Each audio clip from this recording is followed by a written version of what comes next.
North Korea's nuclear ambitions are now clear. We now know that that regime was deceiving the world and developing those weapons all along. Day after day, the North Koreans turn up the heat another notch. North Korea says that it needs nuclear bombs to defend itself against an American attack. President Bush has drawn the line. Today, the North Korean regime is using its nuclear program to incite fear and seek concessions. America and the world will not be blackmailed. This administration has dug its heels in and said anything that we do vis-a-vis North Korea is appeasement. Once you define it that way, it's very hard to unpaint yourself. It was pretty clear that we were being blackmailed.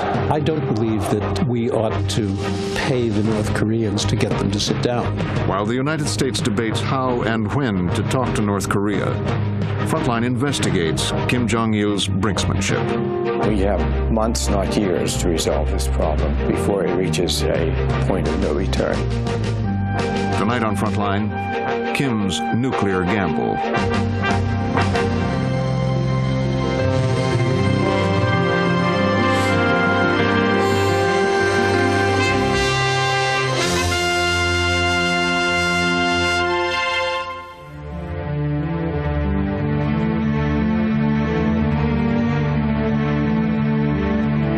The Cold War ended 14 years ago, but it seems no one told the North Koreans.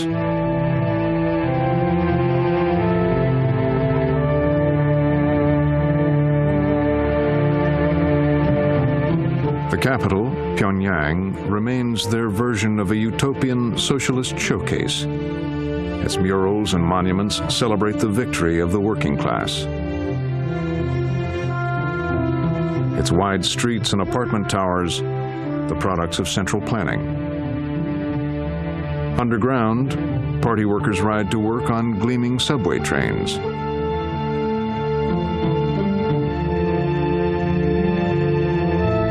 But Pyongyang is an illusion.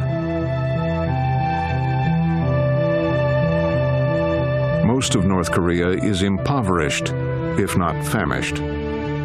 Foreign aid workers estimate that as many as 2 million people might have died of starvation between 1994 and 1998. Others, especially children, are malnourished.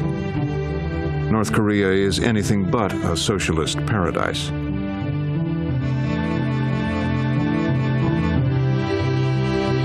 There's no question that it's a very strange place. It is heartbreaking what the situation of children and old people is. And therefore, one has to realize that you're dealing with about the most dangerous situation you can imagine, of isolated, repressive government and a people that has suffered in unimaginable ways. History, human nature would tell you they can't go on like this forever. And while that's true, the North Koreans see themselves as a miniature Soviet Union, arrayed against a hostile world. The paramount objective of the North Korean regime is survival of itself.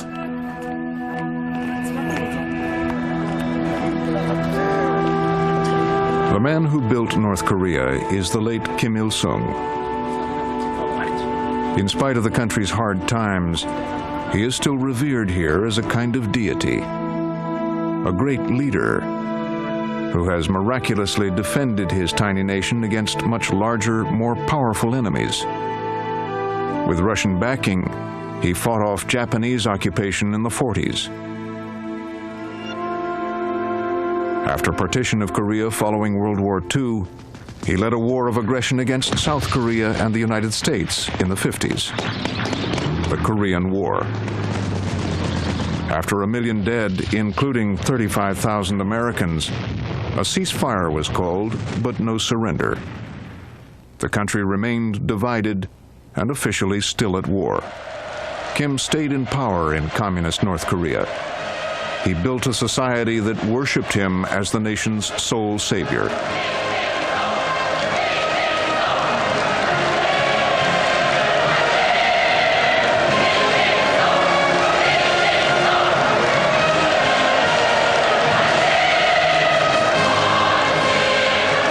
It's almost superhuman what this man was.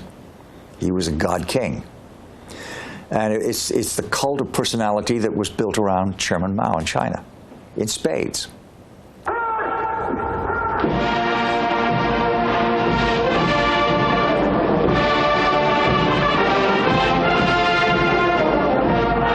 It has the elements of Nuremberg in 1936, with goose-stepping troops going down there. It's a powerful image that you get.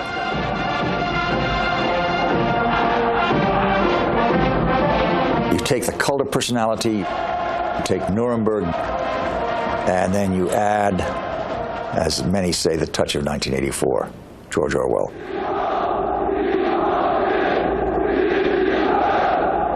Since the Korean War, the United States has often come into conflict with this small, belligerent nation. But understanding North Korea's intentions has always been difficult.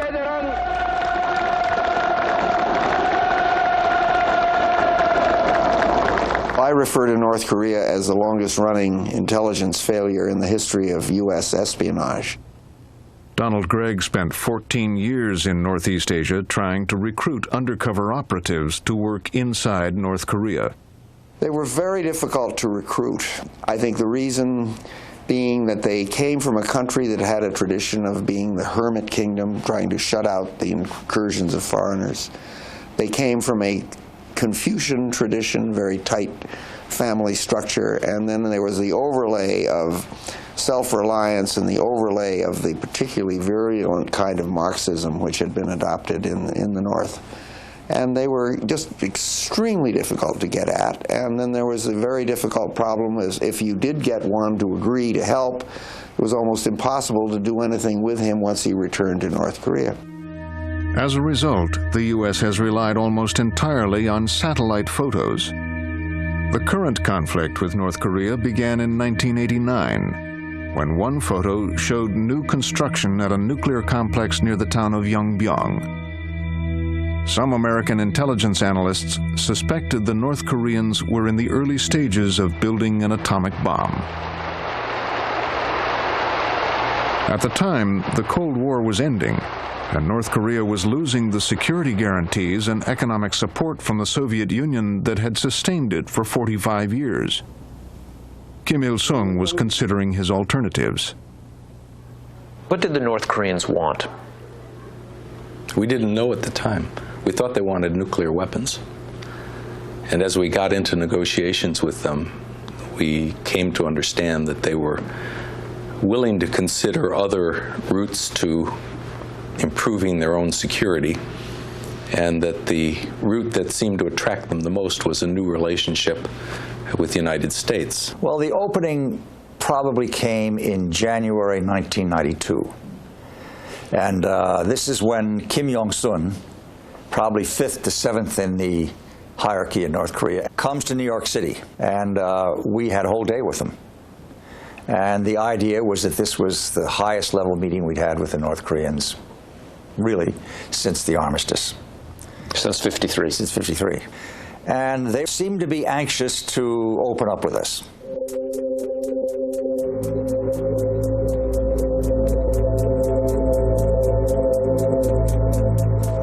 It was encouraging that during those first meetings, the North Koreans agreed to allow a team from the International Atomic Energy Agency to visit the suspect nuclear facility at Yongbyon. The delegation was led by then IAEA Chief Hans Blix. We are here to familiarize ourselves with the nuclear program of your country. Blix's tour was prelude. What he and the United States suspected was that the North Koreans were secretly using this 5-megawatt reactor and a reprocessing facility to turn spent fuel into weapons-grade plutonium. Before leaving, Blix arranged for fully equipped inspection teams to follow. But over the next several months, inspections did not go well. The Koreans repeatedly blocked inspectors from visiting 2 of Yongbyon's suspected nuclear waste sites. The North Koreans understood that their ability to improve relations with the outside world was at stake. But apparently, the price was too high. Just 7 weeks after President Clinton took office, Kim Il-sung reversed course. North Korea announced it was going to withdraw from the Nuclear Non-Proliferation Treaty, or NPT.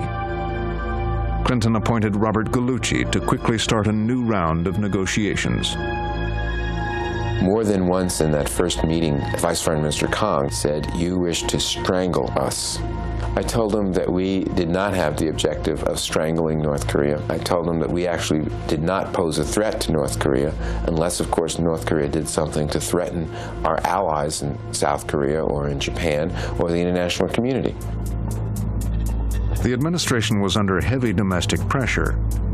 Republican opponents repeatedly attacked the Clinton administration for even trying to negotiate, arguing that the government had no business talking to the North Koreans. We have made clear to the DPRK that certain steps must be avoided if our discussions are to continue. The real crisis period was May and June of '94, when we seemed to be headed more on a road to war than we did on a road to a negotiated end to the conflict. That was a very tense time. And you walked out on the negotiations at one point. We did. We had warned the North Koreans not to do something, and they quite deliberately did it. On April 19th, 1994, North Korea raised the nuclear stakes by announcing it was going to move its stock of irradiated fuel from its 5-megawatt reactor without providing international inspectors the ability to monitor the process. The North Koreans were also threatening to go one step further. They were ready to reprocess the fuel from that reactor. It's announced they were going to reprocess the fuel from that reactor.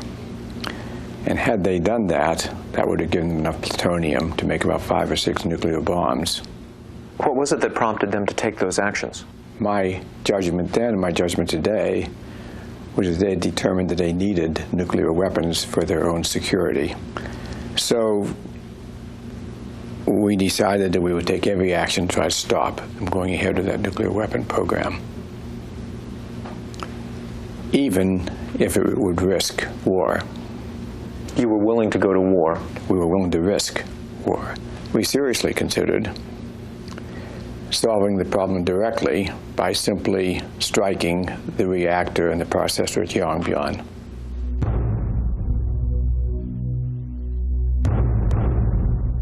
We analyzed each building at Yongbyon, particularly the reactor, also the fuel fabrication plant, the reprocessing plant, the reactors under construction, and we were absolutely confident that we could have carried out a strike which would have been surgical within its own frame.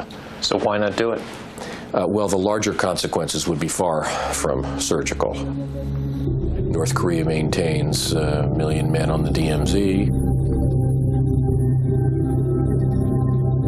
thousands of artillery tubes that are trained on Seoul, and Scud missiles that are trained on South Korea. The intensity of violence would be greater than any the world has witnessed since the last Korean War, and that would shock people. The estimates are up to 100,000 American casualties. And plus civilian deaths? Presumably. It's a terrible scenario to try to think through, but hundreds of thousands of deaths, yes. Seoul, the capital of South Korea, is a city of 10 million, only a 1-hour tank drive from the North Korean border. The Clinton administration opted for UN sanctions. However, Ambassador Gallucci and Secretary Perry realized this move would also be extremely provocative. Even just a sanctions resolution, we all thought might well lead the North Koreans to a military response. It was in that context, and that during the discussion about the sanctions, that North Korea made their quite inflammatory statements saying that they would consider sanctions an act of war. 성 선생 측에서 심사숙고해야 된다. The remarks came from Park Young-soo, a North Korean negotiator, and were captured on a closed-circuit video. 불바다가 되고 말아요. 아니 지금 송 선생도 아마 살아나기 어려울 게요. 다만 그걸 This is pretty strong language, and it got our attention, which I'm sure is what the North Koreans intended that it do.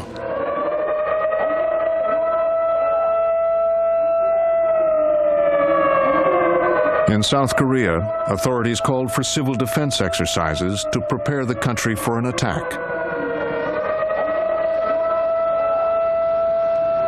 Though aware of the risks, Clinton still decided to push for full sanctions.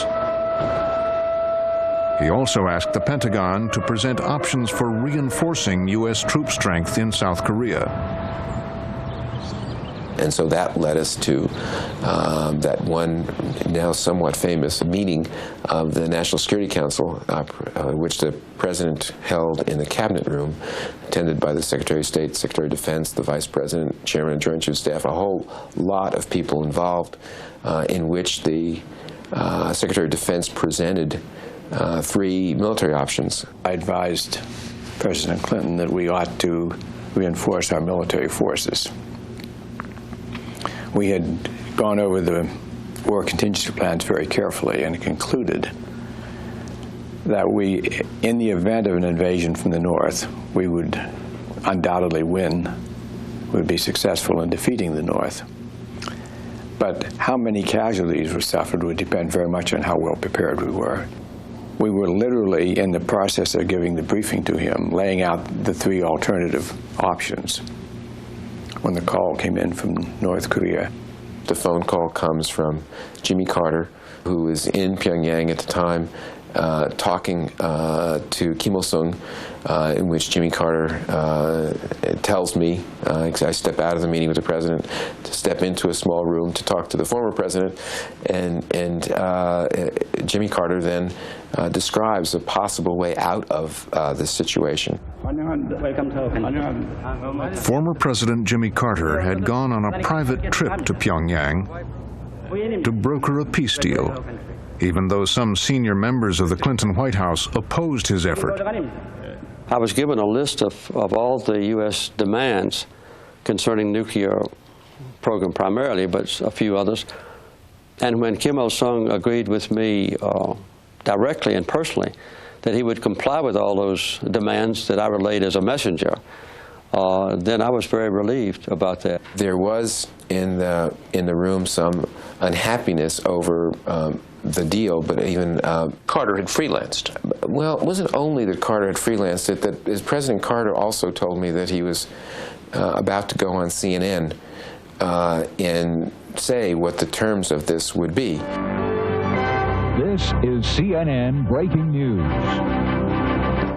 It is now past midnight Friday morning in North Korea, and later today, former President Jimmy Carter plans a second day. You made a decision to go on CNN while you're sitting there negotiating with Kim Il-sung. I felt that it was important for the commitments that Kim Il-sung had made to be revealed to the public. It would have made it much more difficult for him to reverse himself or to violate his commitments. But it wasn't a chess move on your part to try to get this thing aired in order to box in both sides to bring them together? Well, I can't deny that I hoped that it would consummate a resolution of what I consider to be a very serious crisis. Kim Il-sung told Carter he would freeze the reactor at Yongbyon and go back to the negotiating table. But a month later, he suddenly died of a heart attack.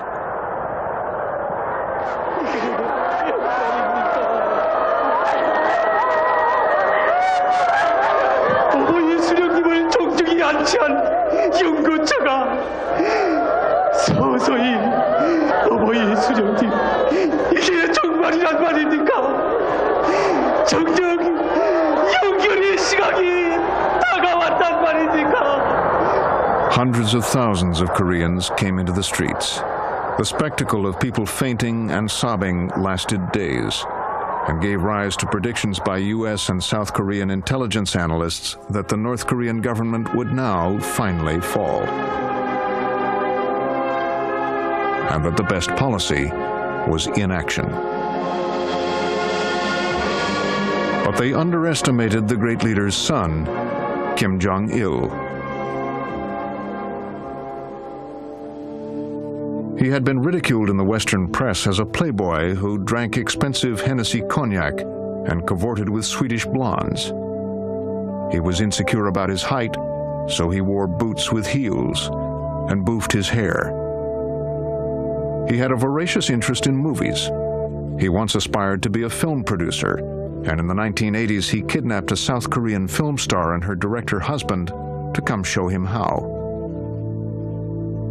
But there is another side to Kim Jong-il. He is linked to acts of terrorism against South Korea. One, a bomb blast in 1983 that killed 4 government cabinet members.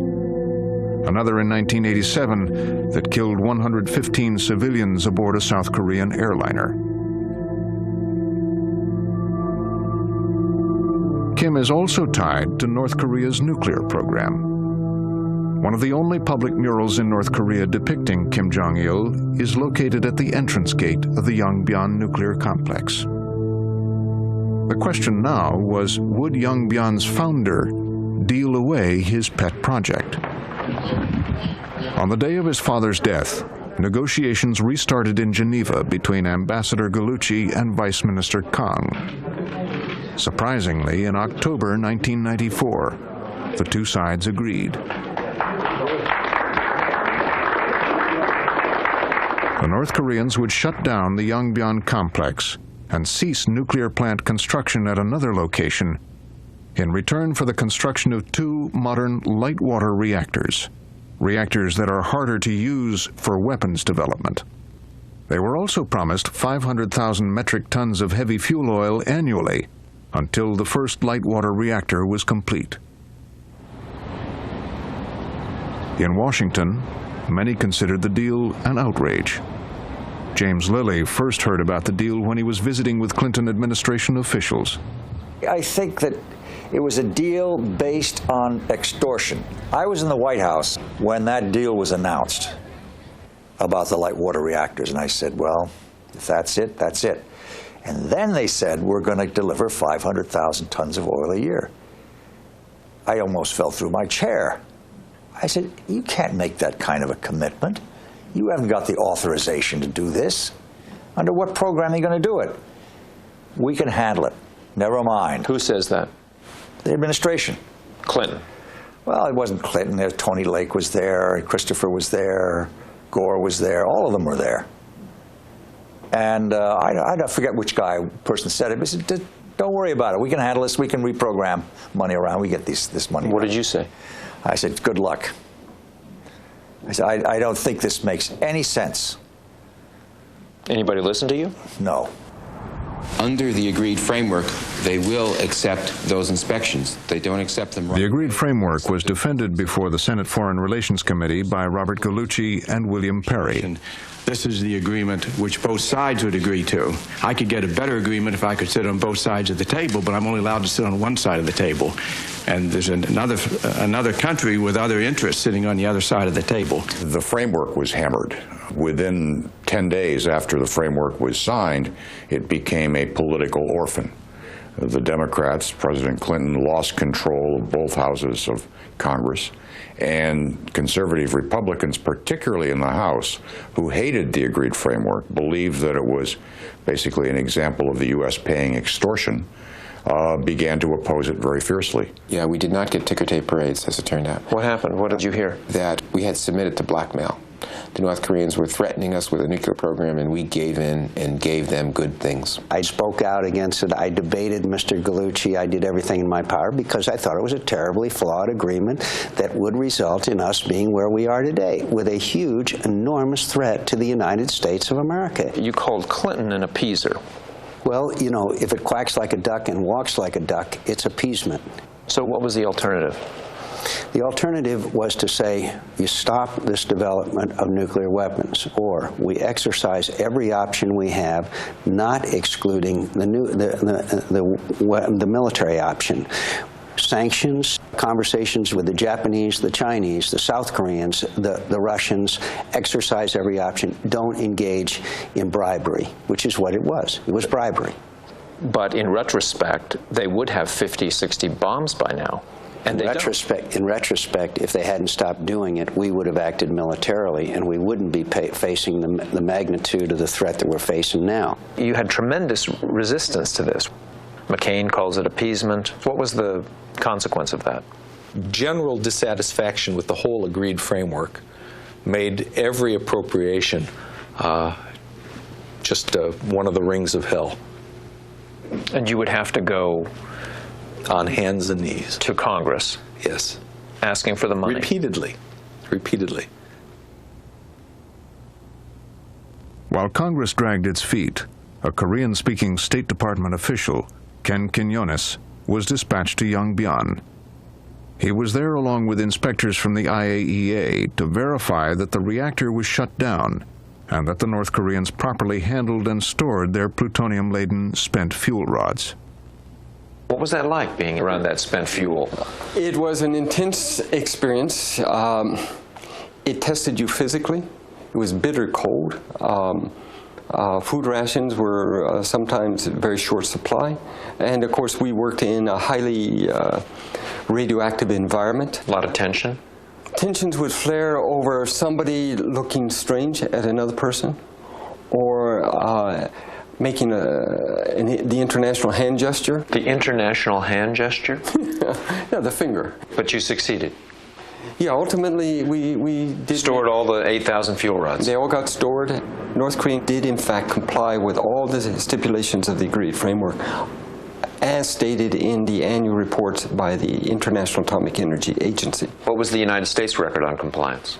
U.S. record was quite spotty, frankly speaking. In my judgment, the administration was not prepared to expend very much political capital on behalf of implementation of the agreed framework.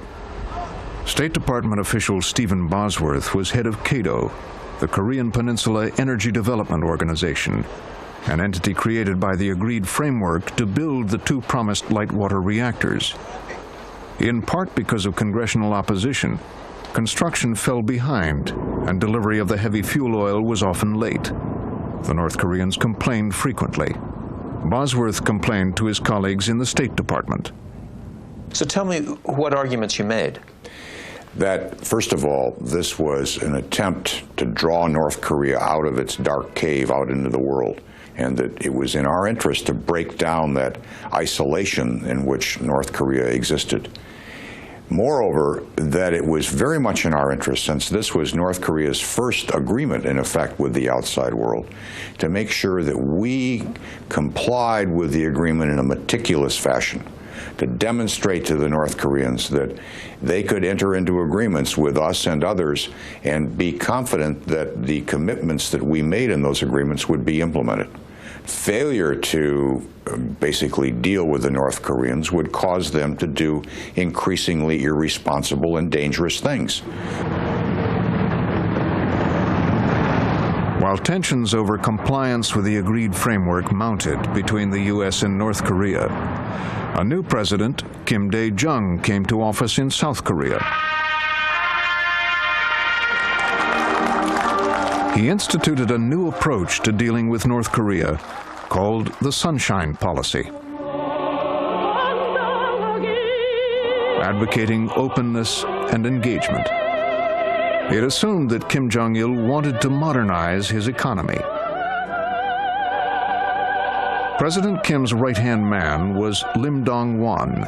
I was an architect of Sunshine Policy and evangelist of Sunshine Policy. So we want to induce change in the North. That is the way to build confidence between the South and North, and to make peace on the Korean Peninsula. So we have to seize this moment. Lim, a former chief of South Korean intelligence and staunch anti-communist, would make many trips to meet with Kim Jong-il. And what kind of man was he? He has a sense of humor. He's, very interesting. He has a very interesting personality. He's a wine drinker. Cognac, I hear. No, he quit cognac. That's what he told me. He told you that he quit drinking cognac? Yeah. Now I just prefer to drink wines only for his health. That's what he said. Did you talk to him about the dire situation in the countryside, the starvation, the fact that he spends also so much money on the military? And well, I didn't touch much of that kind of things. Yes. Just as diplomacy seemed it had a fighting chance, however, North Korea played another surprise card. On August 31st, 1998, the North Koreans launched the Taepadong missile, a design that, if successful, could reach Hawaii or Alaska. A missile developed by a country that already derived 25% of its export income from sales of Scuds and other short-range missiles into the Middle East, Pakistan, and Iran. The North Koreans fired this ballistic missile, and everybody in the region and the United States woke up and said, boy, we haven't been paying attention to them, but they've sure been paying attention. The missile launch was an embarrassment for Clinton, who had backed South Korea's Sunshine Policy. Mandated by Congress to review U.S. policy towards North Korea, the president called once again on William Perry. The agreed framework was on the block. We looked seriously at the approaches many in U.S., many in Congress had asked us to consider, one of which was that we should simply put pressure on the North Koreans until their government collapsed. We rejected that alternative. They have an iron police state in North Korea, and the misery of the people, in our judgment, was not likely to lead to a popular overthrow of the government. Secondly, we didn't have enough time. Even if that strategy was successful, the most optimistic view of it would take several years. So it was a very difficult problem. Upon Perry's recommendation, the Clinton administration stuck with diplomacy. In 2000, Secretary of State Madeleine Albright flew to Pyongyang to negotiate a missile deal.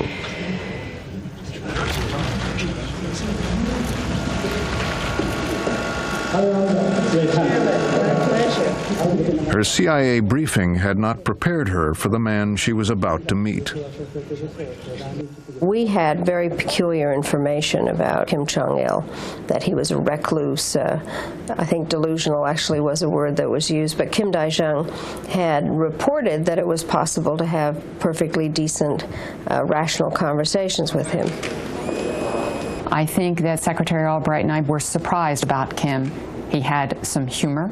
He actually, and very unsurprisingly, had tremendous pride in himself, in his country. He's a reasonable man who was fully engaged with us for that very extensive period that Secretary Albright was with him. He always seemed to be personally attentive to the people that he was hosting. Gracious, in other words. I hate to use the word lest I be criticized later, but yes, I would say he was gracious. At the end of about 3 or 4 hours of official meetings, he said, I want to take you tonight to a huge celebration. What we were going to was the recreation of the 50th anniversary celebration of the Workers' Party. We proceeded to climb into this long motorcade that his limousine headed, and we went off to this stadium. Now, we pulled up to the stadium, and it was pitch dark, no cars in the lot, no people walking around, no sound. You could have heard a pin drop. So we walked into the stadium, and then all of a sudden, the lights all flashed on, and this wall of sound from 250,000 North Koreans hit us all at once.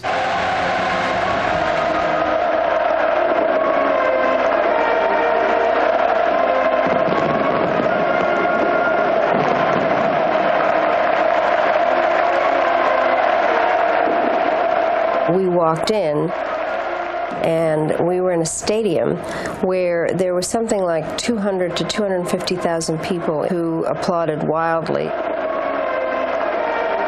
Everybody was on their feet with their hands in the air, and they were all screaming and shouting their hosannas to Kim Jong-il. And this hit us, and it made me feel pretty grand, I can tell you. That has to do something to someone's psyche when you're cheered on like that. It was as Stalinist a country as ever has been.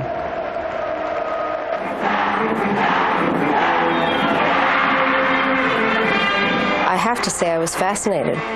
You know how they do those flashcards at our big football games where students can deliver various messages? Well, this was done in the most precise way, where they showed tableaus of various scenes of countrysides, and then there was one, and they were so good at it that they could make a rocket go up by moving the cards, and it was a Taepodong missile. The next day, Secretary Albright and Chairman Kim sat down again and talked about missiles. Kim Jong-il also reiterated an invitation to President Clinton to come to North Korea. The purpose, I think, generally of his policy was to get some recognition from the United States that North Korea existed, that we should have diplomatic relations. And so he was really quite open in discussions that we had in terms of limiting his missile program. We must be pragmatic and recognize that the road to fully normal relations remains uphill. We had the deal almost in hand. The detail or two that needed to be worked out were very, very important details to do with how all this would be verified. But those were not the issues that curtailed the visit so much as we just ran out of time.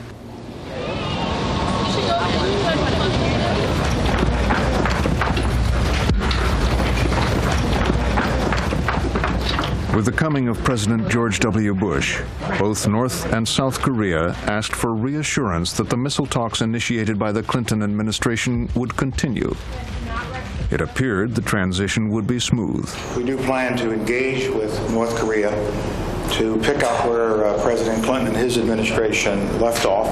Some promising elements were left on the table. The South Koreans pushed for an early summit meeting. My foreign minister went to Washington to prepare for this summit meeting. And during that consultation with the Department of State and Secretary Powell, they assured us that new administration's North Korea policy will be, continuing where the Clinton administration took off.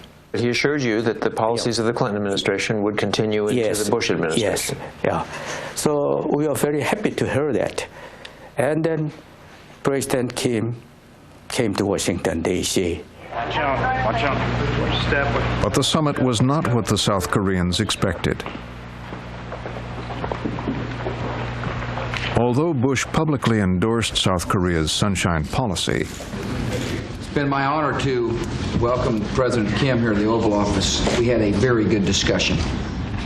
privately, he told Kim talks with the North were off, and the U.S. did not support a policy of engagement.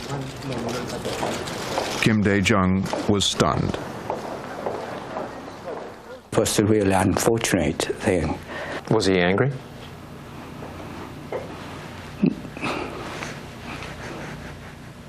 He was furious. Maybe so. He talked to you when he returned to Seoul. He was, of course, disappointed at that time, yes. And returning from Washington, D.C., North Korea immediately announced that no dialogue with South Korean government. So everything fell apart? Yeah, everything fell apart. President Bush said, I don't trust Kim Jong-il. We're going to have a policy review, and we're not going to do anything until we've finished the policy review. So there was just really a cutoff of the progress that had been made. So what happened to U.S. policy towards North Korea when the new administration? It's never had a policy. It's had an attitude. What's the attitude? Hostility. I think the break in continuity had to do with the belief that the policy had been wrong, that when you pay blackmail, you're asking for further blackmail. A longtime advisor to the Pentagon, Richard Pearl, is among those conservatives critical of Clinton, Perry, and Albright's approach to North Korea. I think what they would say is that talk should not have been cut off, that open dialogue should have continued. That there should have been more blackmail. They wouldn't characterize it in that way, of course, but that is in fact what it was and what it remains. This was a policy that was advocated by the South Koreans under Kim Dae-jung. Kim Dae-jung came to Washington, for instance, early on in his administration and felt rebuffed. I think Kim Dae-jung's interests and the interests of the South Koreans are not at all identical to ours. And it's understandable. Seoul is within artillery range of thousands of North Korean artillery tubes. So it's hardly surprising that the South Koreans are going to see this differently from the way we see it. But our president has, first and foremost, a commitment to the security of the United States.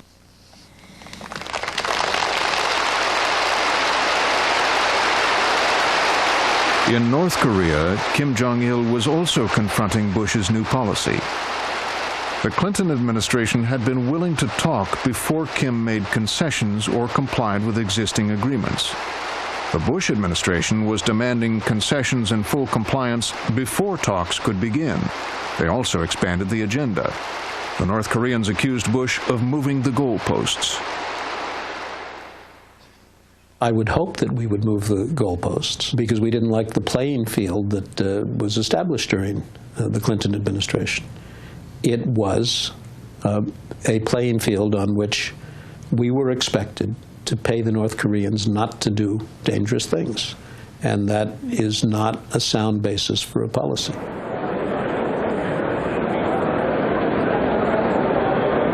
When President Bush came before Congress in January of 2002, the President of the United States. Talks with North Korea were still on hold. And now the terrorist attacks of 9/11 were raising new fears about weapons proliferation, a possibility that a rogue nation could sell its missiles and nuclear technology to a terrorist group. In his speech that night, Bush put a few countries on notice.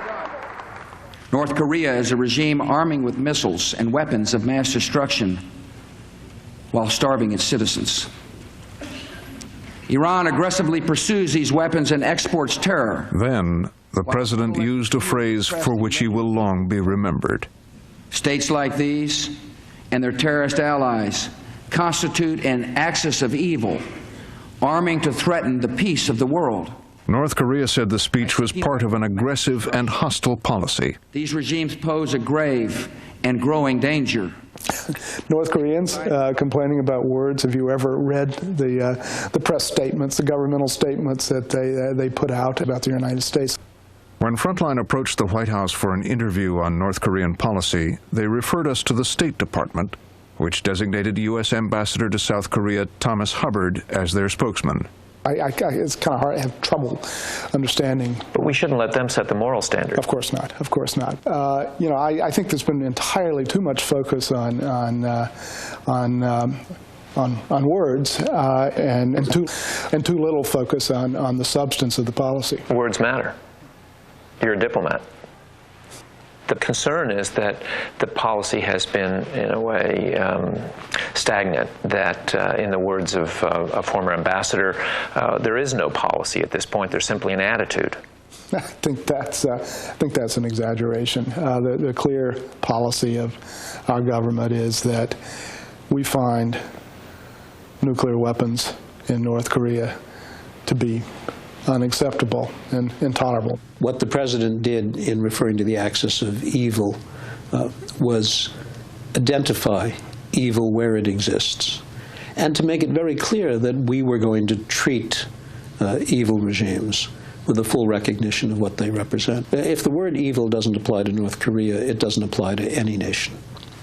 I don't think the argument is that evil doesn't apply to Kim Jong-il. I think the argument is that it does not have any real benefits. It's not as if we didn't already know that this place was nasty and dangerous.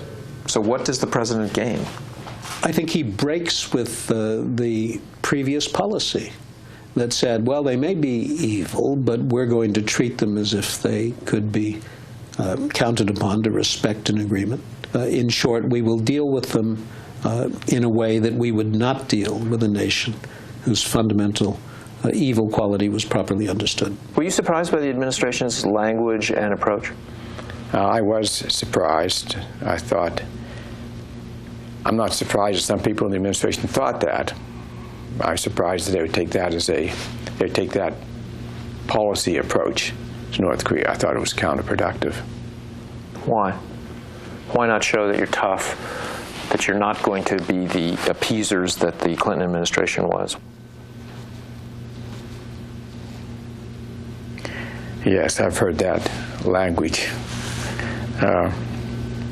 Talking tough and acting tough and putting pressure on North Korea is not an effective policy. It may be therapeutic for us to talk that way, but it does not accomplish our objectives and does not enhance our security. Sometime in the summer of 2002, the CIA, working with evidence that it had been collecting since the middle of Clinton's second term, concluded that North Korea was secretly pursuing an alternative nuclear weapons program. Now, somewhere along the way, U.S. intelligence starts to report that they're on shopping trips, that they're in Pakistan buying high-frequency modulators, aluminum tubes. Apparently, we got definitive aerial photographs of equipment from Pakistan being delivered. It became a matter of certitude in July or August. They were buying equipment to build a uranium enrichment plant. Uranium enrichment takes place in centrifuge tubes like these, but it takes 2 to 3 years to make enough weapons-grade uranium for a bomb. But like the separate program at Yongbyon, it showed Kim's intent to go nuclear. On October 3, 2002, James Kelly, an Assistant Secretary of State, traveled to Pyongyang to confront officials. As Kelly geared up for his trip, apparently there was a dogfight within the administration. Should he mention it? Should he not mention it? And those who said he should mention it put it right at the top of the agenda. So that really was the only thing that was discussed at his 3rd October meeting. And then, interestingly enough, the North Koreans, after caucusing overnight, came back and said, yes, we do have that program. Now, Kim's nuclear card was on the table face up. A few weeks later, Bush played his hand. He ordered the agreed framework dead and cut off all future fuel oil shipments. North Korea retaliated by turning off all monitoring equipment at Yongbyon and sending inspectors home. In January 2003, the North Koreans gave notice that they were withdrawing from the Non-Proliferation Treaty.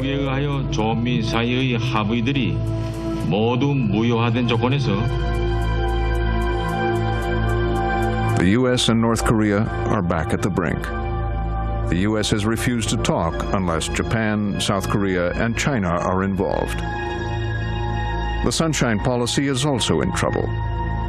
Lim Dong-won and President Kim Dae-jung are being investigated for funneling as much as $500 million to Kim Jong-il's Singapore bank account in 1998 to buy his cooperation.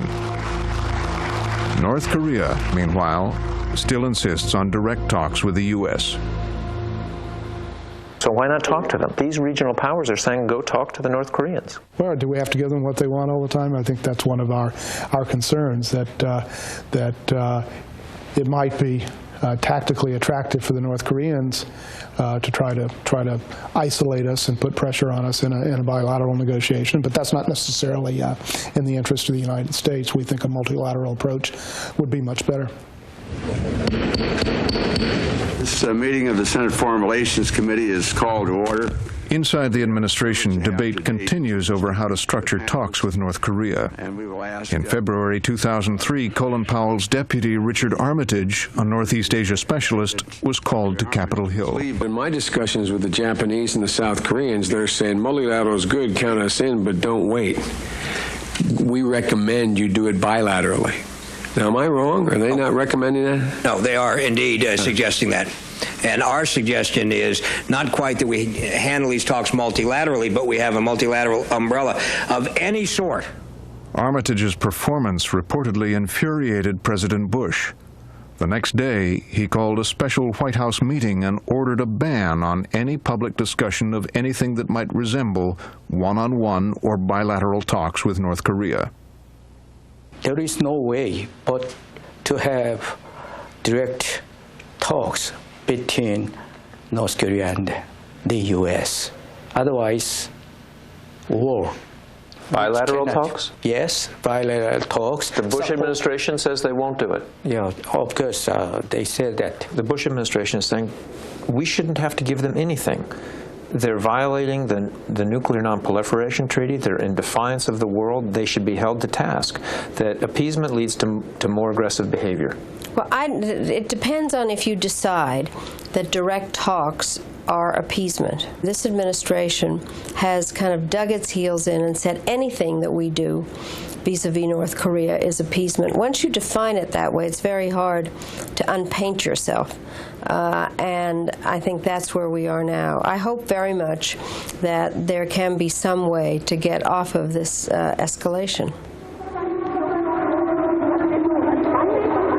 But the escalation continues. Kim Jong-il has stepped up air raid drills in Pyongyang. In March 2003, North Korea started up their reactor at Yongbyon.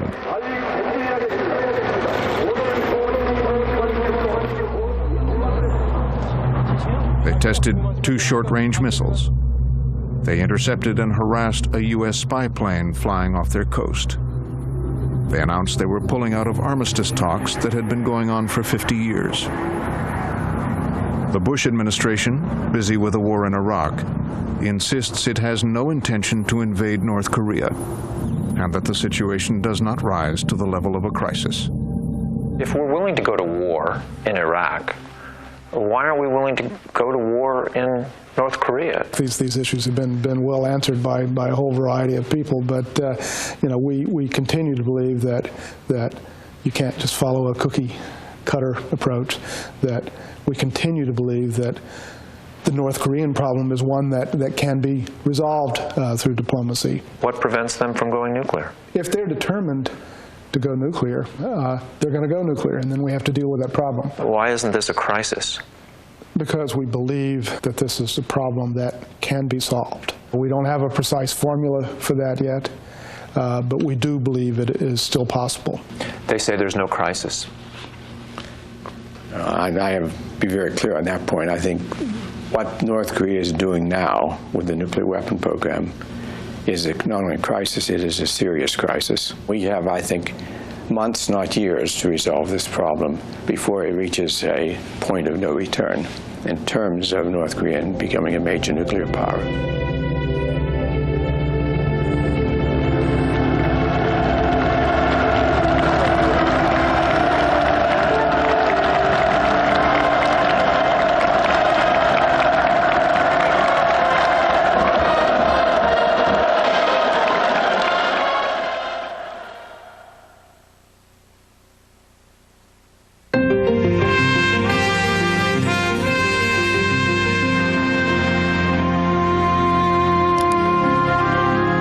This report continues on Frontline's website with analyses by key insiders on whether there's still time to avert a military or nuclear showdown. Headed more on a road to war. A chronology of the threats, deceptions, and diplomatic ploys that have marked U.S.-North Korea relations. A closer look at who are the North Koreans and what is their nuclear capability.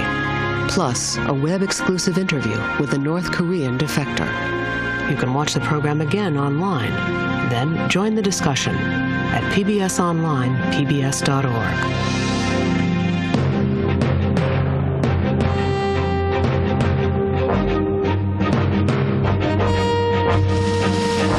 Next time on Frontline.